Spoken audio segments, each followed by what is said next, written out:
These days, the NDC side tend to think or believe that it actually controls the House of Parliament. Of course, they have 137, the MPP has 137. There's an independent Formula Member of Parliament that is caucusing with the MPP, making that side the majority group. But a lot of the times, the NDC side appears to be controlling the House. Of course, that's what they believe they are. They managed to elect a speaker, which has not happened since we came into this particular democratic dispensation. So on Face to Face today, I'm going to have a conversation with one of the NDC MPs who is sitting in the middle of the aisle. You can call them the middle bencher. They are the ones who are supporting the leadership, and then they are the backbenchers. We're going to see how this House of Parliament is going to be looking, plus what the duty of a member of Parliament is, and how he's been executing that for the people of Builsa South. When we come back, I introduce my guest.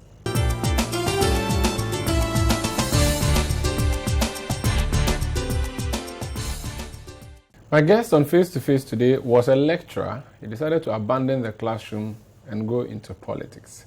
Dr. Clement Apaak. He was also running a radio station, the campus-based Radio University on the campus of the University of Ghana. Doc, you're welcome to Face to Face. Thank you. It's a pleasure. How are you doing? Well, I'm battling a sore throat. Okay. But is it COVID? I don't think so. Okay.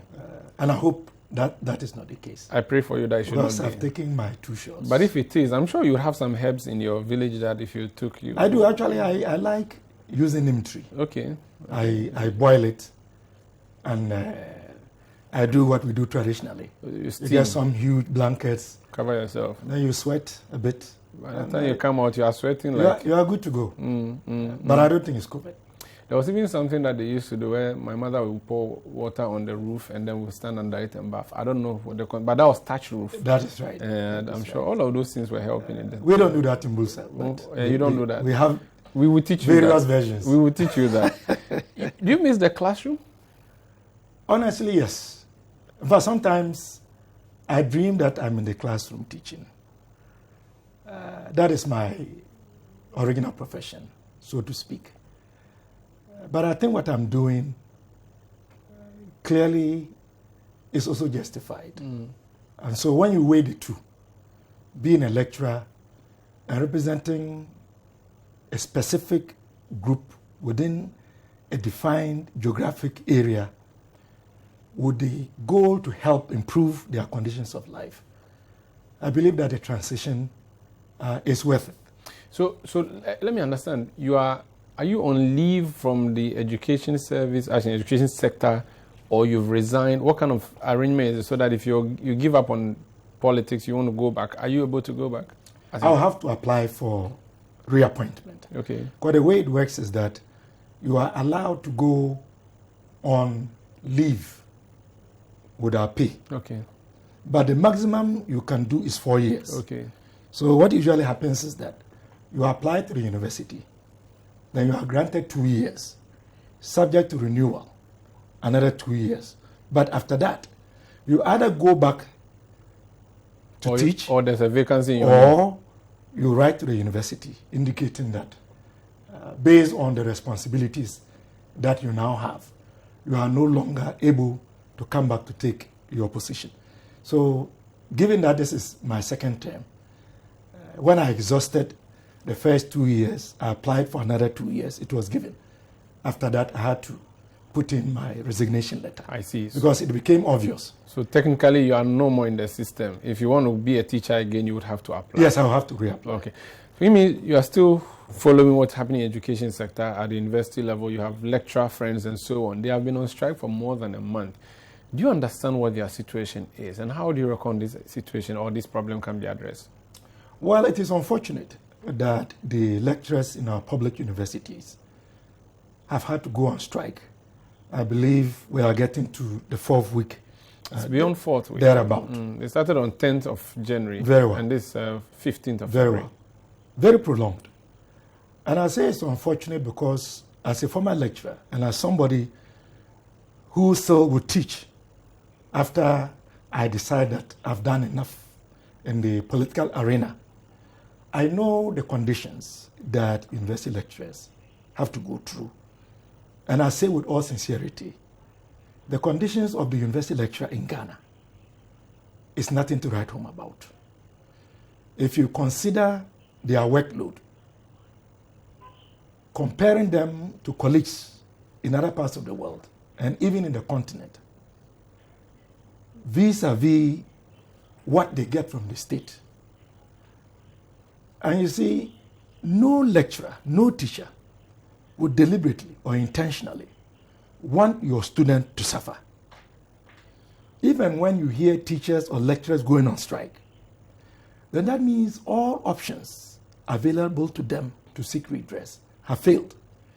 It means that the state has not been able to give them something substantial that can give them a sense of hope that should we go back, we know that the remaining will be taken care of. And with the UTAC situation, that is exactly what is happening. Look, the student population has increased dramatically. I mean, when we were at university, even in Commonwealth, I knew almost every student in Commonwealth. Today, it is not like that. When I was at the University of Ghana, 92 to 94, the student population in Lagos was not even up to 8,000. Yet today, what do we see? So you have these lecturers who are having to contend with very huge class sizes. And few of them, because we have not done well as a nation in aggressively recruiting new lecturers. Yet the older lecturers, many of them have gone on retirement, come back on contract, and gone on retirement again. Can you believe that as we speak, there are lecture halls where there are no projectors and laptops? Lecturers have to take their own laptops. So the lecturing profession is not attractive? It is a sacrifice. It is not attractive. If you compare their conditions of service, I mean, how would you feel if you're a PhD student that you have supervised at the University of Ghana gets the opportunity to go abroad, not even as a lecturer, but maybe to do a program? That student of yours actually receives salary higher than yours as a lecturer. So the conditions of service... Is it a case that lecturers want to be paid more than every other professional because they train all the professionals? No, not at all. I mean, if you look at the Utah case, what is it? It is based on the transition that we all know that was done, the single span salary structure. Mm-hmm. And the issue then and the issue now had to do with their market premium. And for all these years, this is still outstanding. So Utah says, look, given that this has delayed, given our current conditions, given the discussions and discourses that we have had, put us back.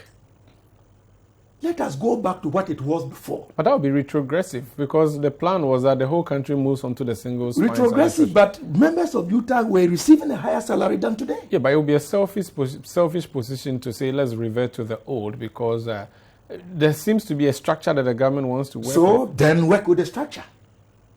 You see the case. If you are saying that going back will not be fair, it will be retrogressive.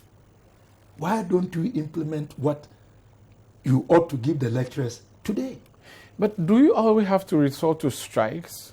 Aren't there better ways to negotiate and come to a conclusion? I wish you could tell me, because it is not for a lack of failure on the part of Utah to even signal government.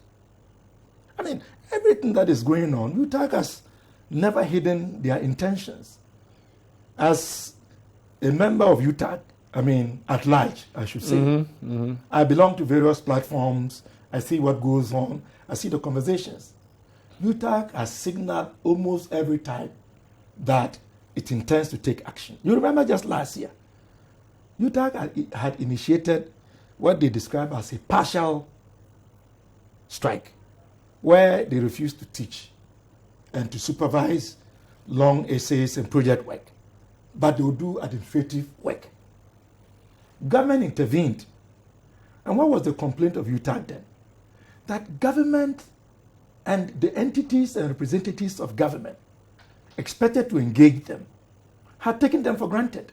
And that was true. So they feel disrespected. That is one very critical issue. So they go for meetings. The Minister for Finance is not there. The Minister for Education is not there.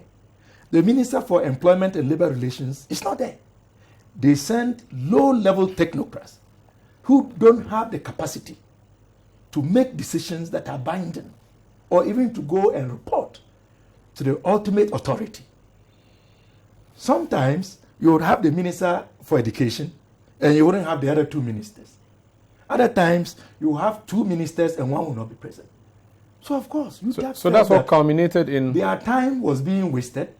Government was not taking them seriously.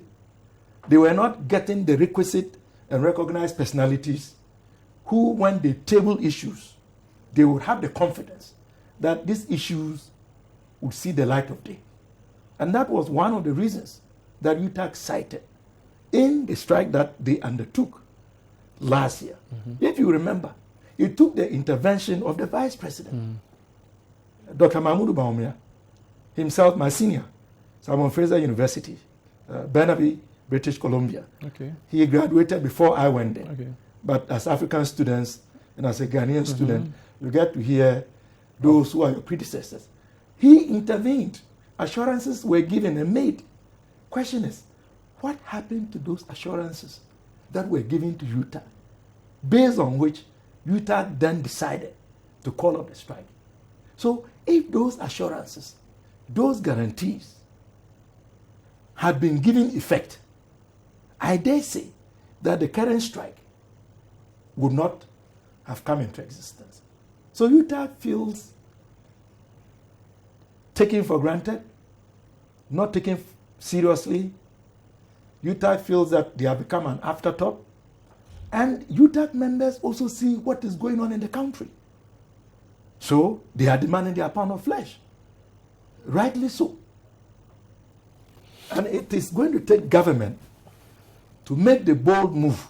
And that's what I was looking at. What is the bold move from government? What do you think government should be, or how should government be handling this? And who in government ought to be doing this? Because then UTAG says it doesn't really trust the NLC, and you know this back and forth they're having with the NLC. There was a meeting with the Education Ministry. That meeting is inconclusive. The court is trying to solve the matter, but the court is asking them to solve this matter outside court and so on. What do you reckon should be done from government side? Well, if you want my very simple response, it is time for the president himself to engage UTAG. The previous strike was resolved, or at least UTAG agreed to go back to the classroom because the vice president engaged them.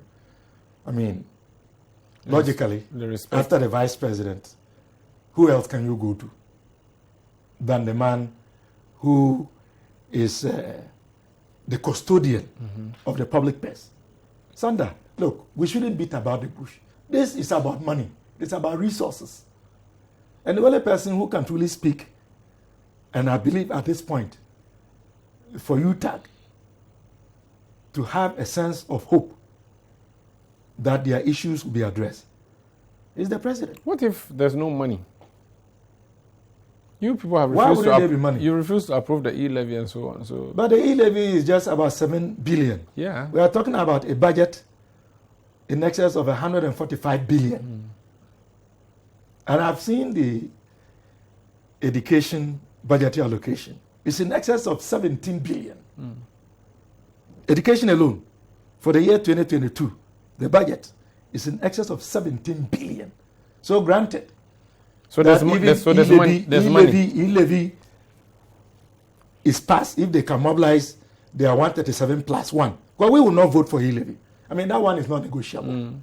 So they shouldn't even waste their time trying to woo us or cajole us. It won't work. But the point I'm making is that the resolution of this issue is not dependent on e-levy.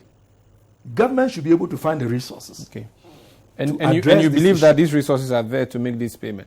What about UTAG? What should UTAG also do at this time? Shouldn't they also make some concessions? You see, UTAG has made several concessions. And a big concession was the fact that they agreed to call off their strike in fact, against the wishes of members of UTAG. And I tell you on authority, some of the local chapters had initiated processes to impeach their leadership because they did not agree with the decision by their leadership to call off the previous strike. And that is why we are where we are. So now, the national and chapter leaders of UTAG cannot make any decision or take any position which is not sanctioned by their members.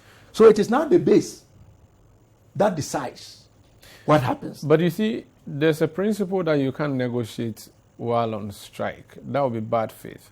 Should they not at least call off the strike, considering that the students are struggling while the negotiations continue? Because at least they've proven they've made their point, haven't they? Sandra, the truth is that UTAG has no faith in the current arrangement and the persons they are dealing with. They don't believe that if they call off their strike, their demands will be met. Based on history, they are worried. And I told you earlier, no lecturer, UTAG members would like to be in the classroom teaching, but they see this as the final push. If you like, in modern political parlance, to quote my boss and the former president, for UTAG, it is do or die. They are going to succeed in getting what they want, or the state can do whatever they want. And they have said it, that they are willing to be sacked. If government wants to sack all of them, so be it. And let's see whether the ministers can go and teach at the university level. Let's descend a bit lower from the university level to the basic education. The government has been trying to, make some changes at that level. You're a member of the education committee. One of the policies have been withdrawn. But what do you understand to be the level of discussion between government and the education side, plus the stakeholders in this industry? Because it seems like a lot of the things that are being pushed are not being accepted. The curriculum, the double track system, and now even the plan to change the level of education from what we know it to be primary and GHS and secondary school to some new policy that you're introducing. Sandra, let me come to your question after I make this quick point. The Parliamentary Committee on Education would be engaging UTAG, the government side, and possibly the National Labour Commission on Thursday. Okay. Today we know that UTAG and co are back in court. Let's see what the outcome would be.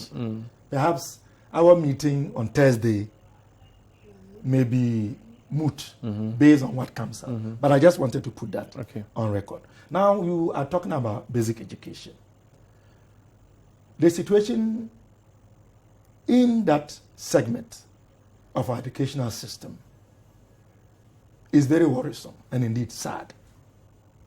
As we speak today, there are many changes that are going on that even those who are in the middle of the theater, I'm talking about the teachers, are not aware of and are taken by surprise. And as a member of Parliament's Committee on Education, I can tell you that many of these reforms also come to us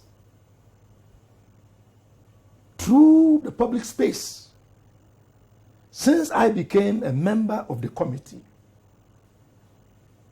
I am yet to see a situation where the minister and his team have come to the committee to engage us specifically on reforms that they are introducing in the educational sector.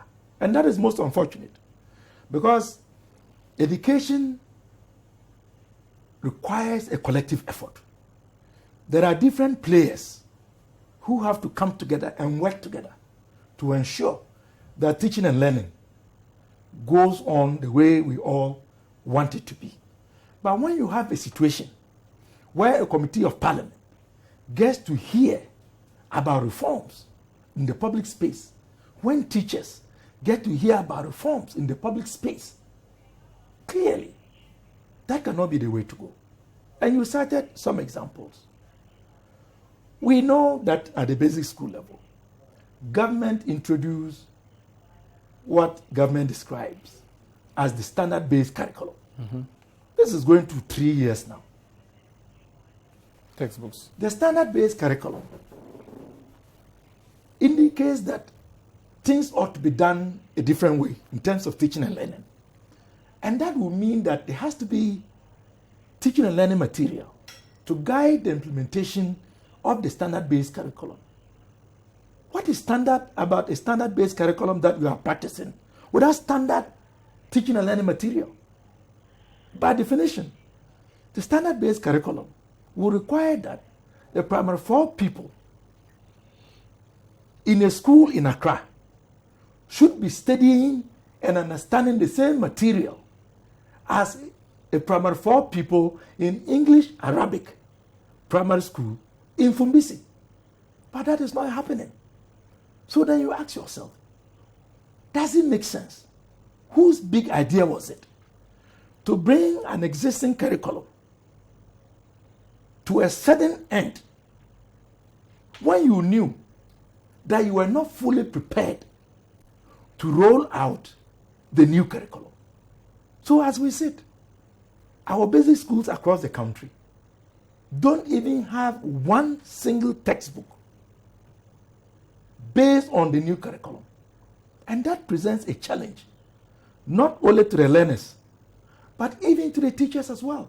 No teacher is a moving encyclopedia. Even those of us who lectured at the university. They need a guide. You need a guide. The students also need their books so they can go home and practice and try to work out some of what they have been taught in class. We don't have that. The issue of furniture continues to be one that is bedeviling the basic educational sector. In fact, it's even got into the secondary sector too, to the extent that I hear Charles is complaining of lack of adequate furniture, and the list of the challenges bedeviling the free senior high school are numerous for us to even discuss. Very well.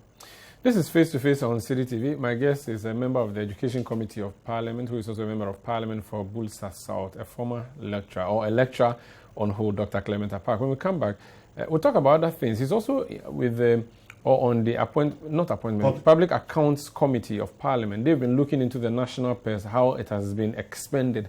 I'll ask him some of the things that stood out for him. And his pet peeve is Rosewood. How his constituency is managing it, and that issue of Rosewood, how he's dealing with it. Don't go away. This is Face to Face.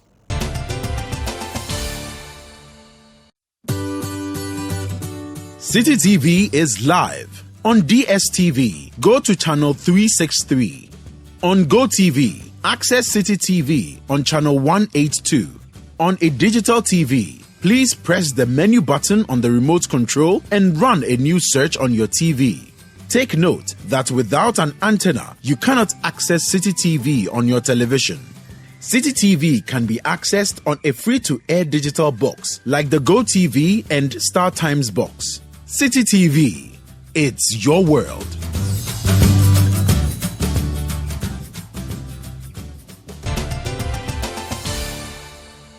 You're welcome back to Face on City TV. My guest is Dr. Clement Apaak. We're having a conversation on education. Let's move to the issue of our national purse and how it has been managed or mismanaged. He's a member of the Accounts Committee, Public Accounts Committee of Parliament. They've been looking through the books, and we are told the picture in there doesn't look any beautiful at all. What jumps at you when you look through the books as a member of the Accounts Committee?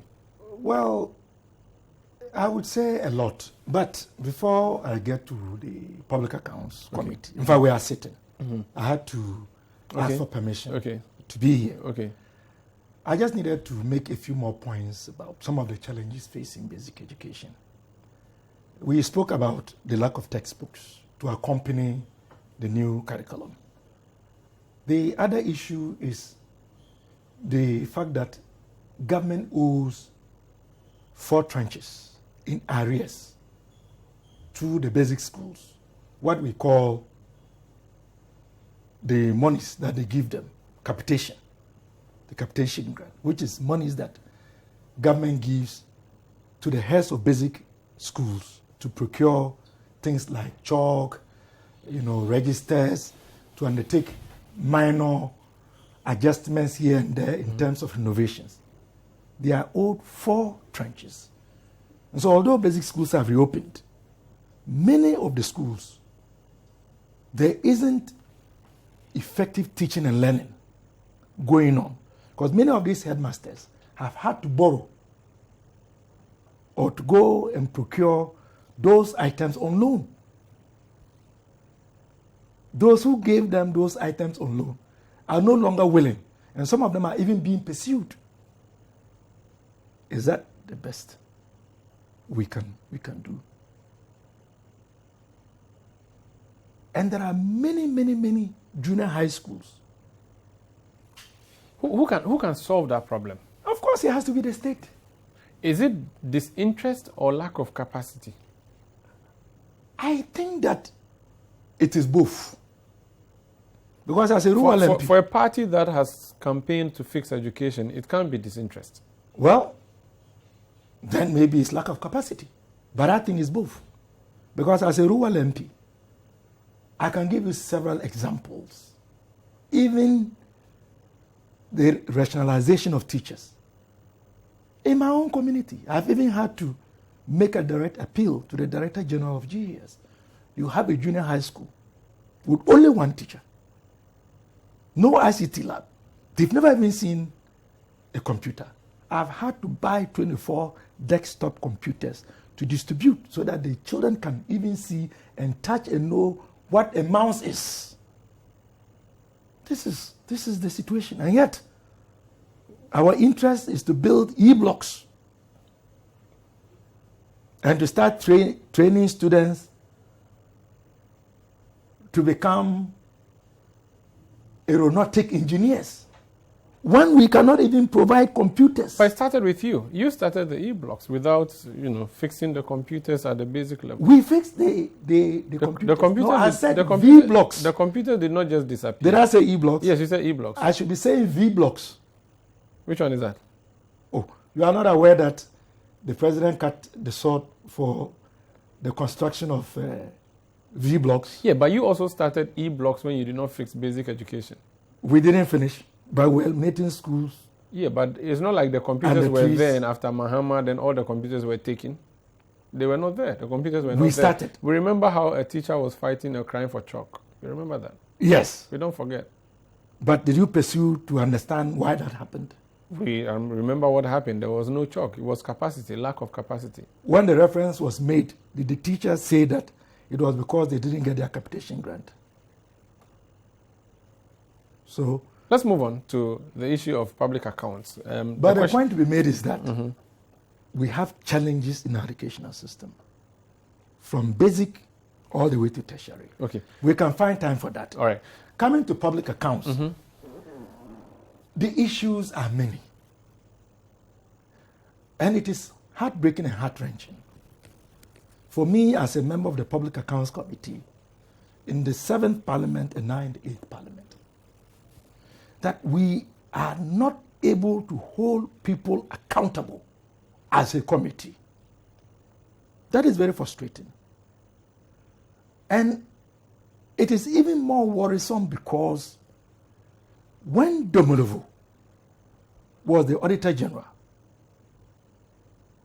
he gave effect to the outcome of the Occupy Ghana versus Attorney General case, where it was made very clear that the Auditor General is clothed with the powers to surcharge since the departure of Domolevo, hounded out as he was.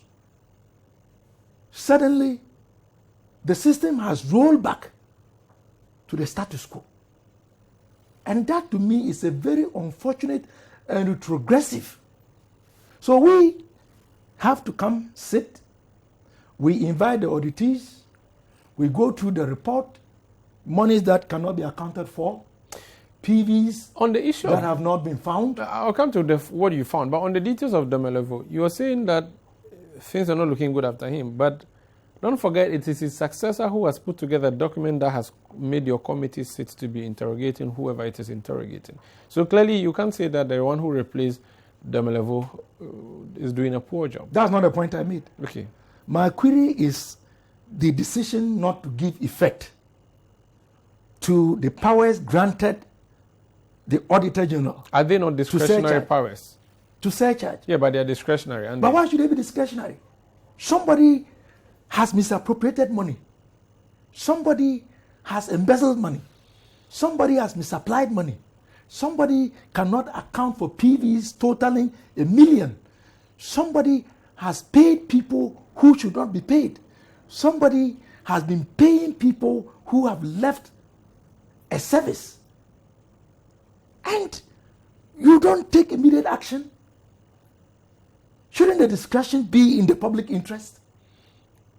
Should your discretion be giving leeway to those whose conduct is denying the people much needed development? And their considerations in deciding who to prosecute or who not to surcharge and so on. Those things could come up, wouldn't they?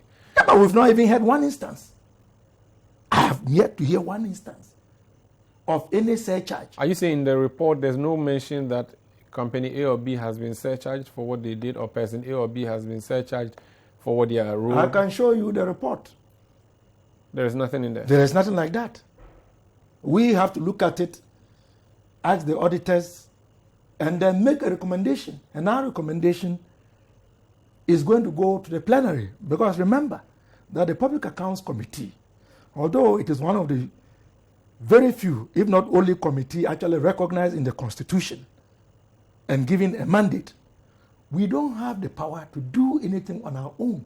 We only go through the reports, then we write our reports and make recommendations that will go back to the plenary for debate and acceptance. And whether it is given effect or not would then have to be handled from that level. And so a lot of the time, the public would see us sitting there, interrogating, mentioning all these huge and colossal amounts. But that is all we can do. So and it is very frustrating for some of us. So what's the next step for you guys? You write a report to the House and say that person A or B should be prosecuted. That's a recommendation you can make. First, should be made to refund the monies. Okay. Because our interest is to ensure that public resources are applied for what they were allocated to be used for. So that is the work of the Public Accounts Committee. You know, as the Minister for Finance comes to present the budget, we then have to go through when the year ends to ensure how it has that been what spent. you said you were going to use these monies for, you've used it. So if you say you were going to build a new university, have you done the it? money was voted for that, and you don't do it, or you do it in a way that is not commensurate with the amount voted, obviously, you would have questions. In the past, the problem with the Public Accounts Committee is that you ended up auditing books from 5 or 6 years ago. How current are you now in your work? I must say that we've done a lot of work because our chairman, the Honorable James Kluche Aviji, anyone who knows him knows that he's a workaholic. So I can tell you that we are currently dealing with 2018. 2018. And that's the 4 plan, years ago. Oh yes, the plan is that we will be combining 2019 and 2020 when we are done with 2018. And so we are hoping that we should be close to catching up by 2024. We should be close to catching up. Can't you work during recess? Can that help speed up your work for you? In fact, most of our work is done during recess. But it's very laborious. You have to sit, go through the pages, all these entities have to come. And so, yes, we do it during recess. And sometimes we do a national tour. Okay. Because, you know, we audit. So you're going to do physical inspection? No, not that. We want to send the process closer to the people. Okay. And also to reduce cost. Because when we are dealing with, you know, municipal and district assemblies, in a when we are certain region, dealing with educational institutions, to tell all the secondary schools come to Accra. to come to Accra, to tell all the municipal district assemblies to come to Accra, the cost. So we usually do rotate sitting outside of Accra. Okay. So my point is, you are going to finish auditing. You're going to unearth a lot of these. No, we are not finishing auditing. We are going to go through. You're going to go through the reports of the Auditor General, and then ask questions to those okay, whose work has been queried. I mean, in the past, we see the chairman even ask people to be arrested on site by the police. Is that something happening this time around? And what circumstance could lead to that? We haven't seen that yet. But instances where it is so obvious that an act of criminality has been perpetrated, the chairman could do that. There and then? Yes. Without even going to plenary? That instance that we spoke about had to do with an auctioneer who had essentially engaged in fraudulent activity, including forging documents. Including forging documents. So, but ultimately, you'd have to go to the plenary, and plenary has to adopt your report, which report then you can send to whoever. Would you be possibly recommending for people to be arrested, or you are going to be focused more on collecting the money or refunding? Well, it is a case-by-case basis. There are some infractions that will require, first, that we ask for a refund of the monies. There are infractions that will have to go to court, because sometimes some of the auditees even challenge the content of the Auditor General's report. You remember the famous, or rather infamous, issue of Kroll and Associates, which some of us believe is the basis for the decision to deploy all kinds of avenues, pushing Domelevo into retirement when the man was willing and capable and even determined to work free for the state. So depending on the infraction, that would then trigger the type of recommendation that the committee will make to the plenary. I see. This is Face to Face on City TV. My name is Omaru Sandamadu. My guest is Dr. Clement Apaak. Let's talk about the House generally now. You guys are fighting e-levy, but there are several other things you're doing. You were elected by the people of Builsa South to come and represent them in the House. How well have you represented Builsa South? I would say I've done my best, but I certainly cannot go to that without making a passing comment on e-levy. Okay. Because I disagree with your premise. We are not fighting e-levy. You are fighting again? We are opposed to e-levy. Okay. We are not fighting, we are opposed to it. Okay. And we have stated our reasons. And we have stated categorically, time without number, that the 137 members of parliament, sponsored by the party known as the National Democratic Congress, of which I belong to, we will not vote in favor of the e-levy. So we are not fighting e-levy. No matter we what. are opposed to e-levy. No matter what. It will never happen. No matter, even if the percentage is reduced. It won't happen. Even if it is 0.007. I tell you the truth. Even if Jesus Christ were to descend today, it will not change our position on e-levy. We will vote against it. But if it passes and John Mahama wins in the future, you will utilize e-levy? We will not. I think that issue has been settled. The General Secretary of our party, I said the that General, you I said Unketia, I said it very clearly, that when we come, should they find means of getting it through, obviously that is not going to be without support.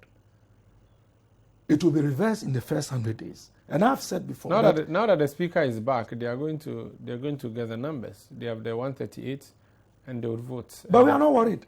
We have said that rally your numbers, bring them, we will debate it, we will state our position, we will vote against it. But you must know that you ought to follow processes and procedure as dictated by our standing orders and the Constitution. But if they try to circumvent, lay down rules and procedure, that we will resist. And that is what happened before. Okay. And if they try again, it will happen again. Let's talk about other works you do in the House of Parliament. So you're on education, you're on public account, but you're also supposed to be representing your people. I do. How is that representation done? I think I've done a very good job. And I believe that is why the people of Builsa South, in spite of the fact that my seat was listed among the top seats that the NPP wanted to wrestle away, because they think I'm a pain in their rear end. That is my only crime. So they wanted to get rid of me. The quantum of resources, both in kind and monetarily, that flowed into small Builsa South was more shocking. But in spite of all of that, my people had faith, because they saw what I had done in the area of education. I mobilized private resources to build a junior high school for one of my communities, Chansa. I told you earlier of procuring and distributing computers. Out of the schools that were blown off by rainstorms that have been, re-roofing, just this year I did 5. In the area of water, our communities are what geographers describe as dispersed settlements. They are far apart because our people farm in between the houses. So you can walk for about half a kilometer from one house to the other. And so because of the nature of the communities, the provision of amenities is challenging. So you have to do well to always provide more. Boreholes. This year alone, I've already done 13. Another 4 coming up. Before the election, 2020, my previous tenure, I've done close to 30. If you're doing all of these, what's the use of the local assembly? Is that not what the Well, job they're also doing their part? Is that part. not the job of the assembly? They are also doing their part. That's not But the job of an MP, or? The need is such that as a member of parliament, you can't just sit by. So It's not your responsibility. But I can't just sit by if I can help my people. But remember too that the MP gets a portion of the common fund to make interventions. A small percentage. Very small percentage. But you see, in all honesty, the assemblies are starving because government is in arrears of remitting the assemblies their portion of the common fund. So as we speak today, this year, 2022, I, as a member of parliament, I have done more for the people of Builsa South compared to the Builsa South District Assembly. But I don't blame them. They don't have the The funds. resources are not there. They are in arrears. I mean, how are they supposed to function if the resources are not there? So that is the problem we have. Do you have good third roads in Builsa South? I've never been to your We don't. constituency In before. fact, the So one do you have a single kilometer of third road in your whole constituency? I would say yes. Between I would where say and where? yes. Is between Bedema and Fumbisi.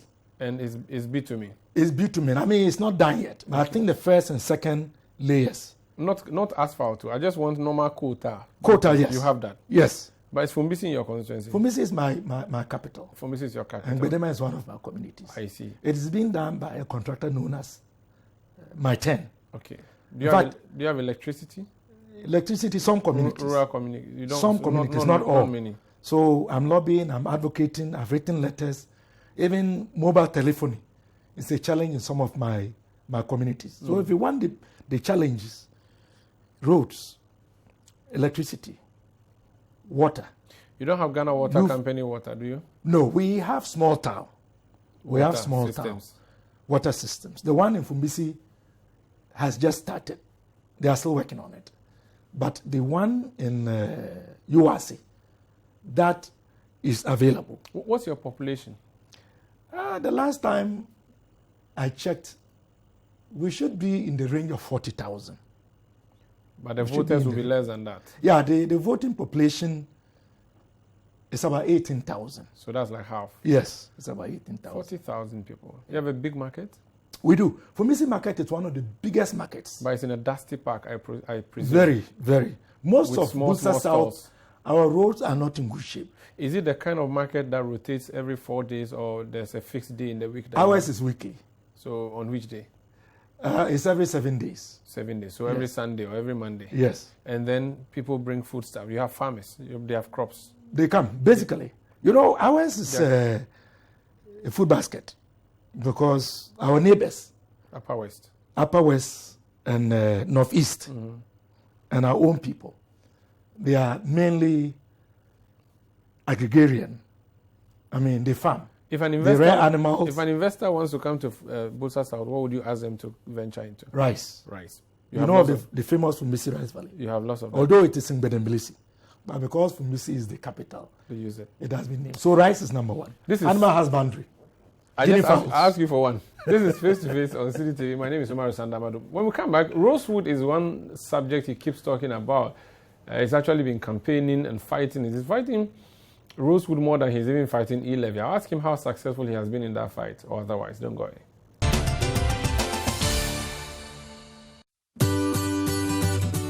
City TV is live. On DSTV, go to channel 363. On GoTV, access City TV on channel 182. On a digital TV, please press the menu button on the remote control and run a news search on your TV. Take note that without an antenna, you cannot access City TV on your television. City TV can be accessed on a free-to-air digital box like the GoTV and StarTimes box. City TV, it's your world.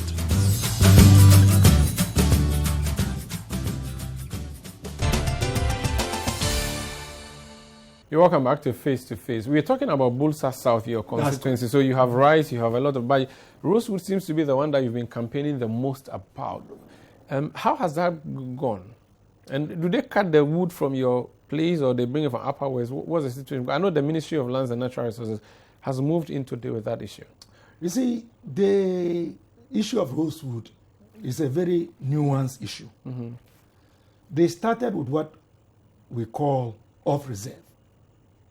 This will be the rosewood trees which are not in areas that have been demarcated and designated as forests under the auspices of the Forestry Commission. Now they have finished all of those. So now what is happening is that they are going through the reserves. And there is a forest reserve between my constituency, Yagba Kubori, and Sisala West. And that is where these days the criminals, the criminal pillagers, go to harvest these endangered species. Are they not your people who do these works? No. Are they your constituents who go to cut the wood? No. Where do they come from? Sometimes they bring them from where they come from. But there are other instances where they deceive and influence people from the local communities to engage in such activity. So they use chainsaw to cut the wood? They do use chainsaw.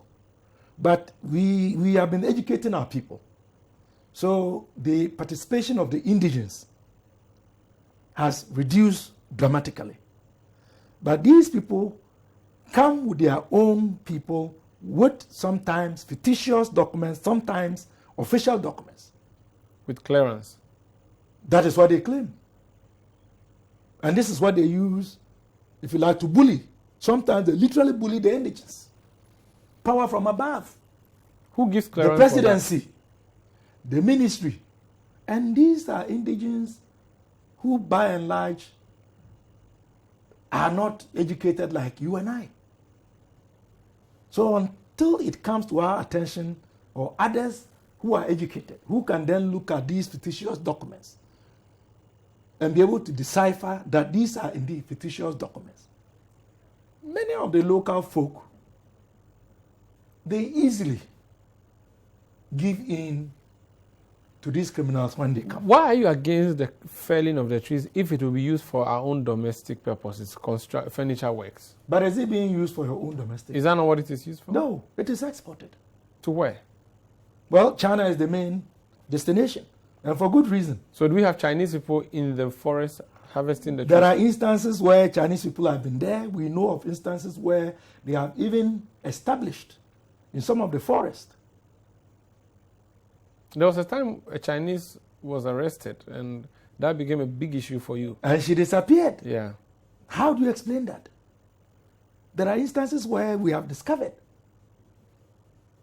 whole sawmills established to process rosewood in the forest because they have become aware that we were looking for the logs. So they have started processing the logs in the forest. And bring the boards out. Exactly. So they have designed all kinds of schemes, and it is quite shocking how a banned product can make its way from the savanna woodland forest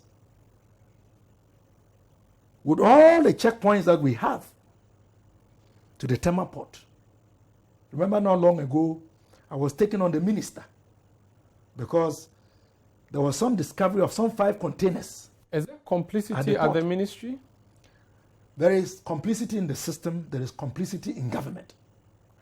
I believe this is the reason why this menace has continued. And don't take it from me. If you read the EIA report, based on which I did a petition to the Office of the Special Prosecutor, it was very clear that ruling party apparatchiks... You want the OSP to deal with the matter? Oh yes, I'm going to go after who? Well, in the petition, based on the EIA report, and the EIA is the most recognized environmental investigative agency ever, based in the US. They cited officials from the Forestry Commission. They cited party officials. They cited people at the ports. So I listed all of them to be investigated. Do you think something like the Stop Galamsey campaign can work with the Rosewood issue? In fact, at the time, I had recommended that a similar attitude and a similar posture ought to have been introduced. But it didn't happen. Okay. And I was particularly scandalized, as you said, the example of the Chinese woman. This was a Chinese woman who was caught in possession of 2 trucks of rosewood. She was being processed. Suddenly we heard she had disappeared. A month later, we heard she had reappeared. And then that was the end of the story.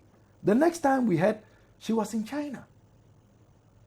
And as I tell you, in spite of the various bans, today as we speak, not one person has been prosecuted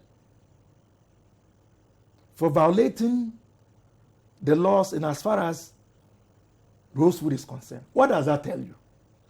You don't see the commitment. Let's move. We have to end, but since you were once a media manager, it's fair to ask you what you make of the media landscape. The persons who have been arrested, lots of people were saying it is an attack on press freedom. But of course, press freedom comes with a responsibility. I'm sure when you were training your students, you told them that they are free to talk, but they also have to be responsible and take responsibility for whatever they say. What's your sense of the picture? I won't say much about that. But let me conclude on Rosewood. Okay. That I filed a petition to the Office of the Special Prosecutor. At that time, Martin Hamidou was the Special Prosecutor. Now we have a new Special Prosecutor. So I have drafted a letter, and I'll be sending it to him to get an update with regards to what work has been done with regards to my petition. Coming to the media landscape, yes, you are right. Free speech comes with responsibility. And that is what everyone in the media is taught. So whilst I do not condone sometimes what some may describe as reckless comments by media personnel, I don't also believe that the attitude and the approach of state security agencies, quote unquote, clamping down on media personnel is the right way to go. Remember that I have also served as a member of the National Media Commission. I had the privilege of being appointed by the late President Professor Mills. But that was my first government appointment. And I know that the NMC is there to deal with some of these issues. And that is the way to go. Not the courts, not the police station. This issue of arresting media men, detaining them, we don't know their whereabouts, you see, is beginning to create the impression that we are dealing with a government that is intolerant. I'm beginning to think that we are dealing with a government that is paranoid. Because what statements have these media men made that other media men have not made in the past several years? Does it make it better? Or I have not said so. But use the right channel. Then what is the point of having the National Media Commission, which has the authority to make out sanctions? And indeed, if somebody feels scandalized by a commentary or a program hosted by the host of a show or a program, you can go and file a civil suit. You can bring a complaint to the National Media Commission. This Rambo style, picking up media men, it does not reflect well on the image of Ghana. There you go. And that is most unfortunate, especially so, because we have a president who prides himself as having led the effort to repeal the criminal libel law. It goes against the grain of his own, quote-unquote, time-held achievement and reputation. He should be the last person to be a president under whom this is happening. Very well. Dr. Clement Apaak. Yes. Thank you for being our guest on Face to Face. It's always a pleasure. That was the Member of Parliament for Builsa South. My name is Umar Rusanda Amadu. Please keep watching City TV. It's your world.